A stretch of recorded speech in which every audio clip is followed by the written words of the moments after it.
Good evening, everyone. Thanks for tuning in. Some local Good Samaritans aren't giving up the hope for the search for a local hiker who went missing weeks ago in Red Rock Canyon.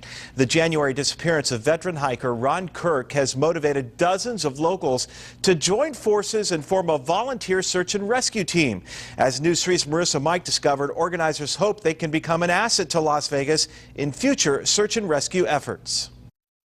Gerard, this team of civilians wants to be able to turn every stone in the Red Rock area where a hiker goes missing. They also want to supplement the efforts of law enforcement agencies and keep hope alive for the families whose loved ones disappeared. David Cummings, a member of the newly formed Red Rock Search and Rescue Team, describes the feeling of helplessness families of missing hikers experience the moment they realize local agencies can no longer search for their loved ones. At some point in time, every agency has to call it.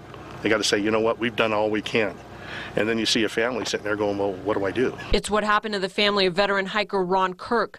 Kirk apparently went hiking January 16th at Red Rock, but his Jeep was found nearly a week later in a parking lot, and he was nowhere to be found. We've got a lot of resources. Metro looked for Kirk by foot and by helicopter, but eventually ended their search.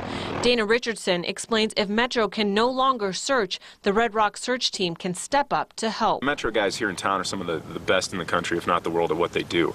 But you know, if you have a loved one lost out in these rocks out here, you want someone to come and help. They don't have the manpower to get on the ground and spend days at a time, you know, looking under a rock. But why won't Metro team up with the Red Rock search team? Bill Castle, the spokesman for Metro, explains they have enough additional resources available in the state and across the country if they ever run out of people. One thing that you need to keep in mind is the majority of our missions are small missions.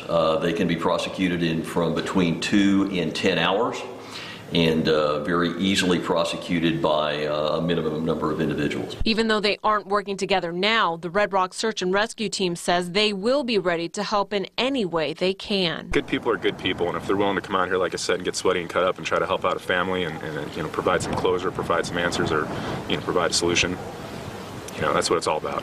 The first official training for the Red Rock Search and Rescue Team is March 17th. Team leaders hope to have members nationally certified with the ability to administer first aid and navigate rocky terrain within 3 months. In the newsroom, I'm Marissa Mike for News 3. And if you're interested in joining the search and rescue team, you can head over to redrocksar.com for more information.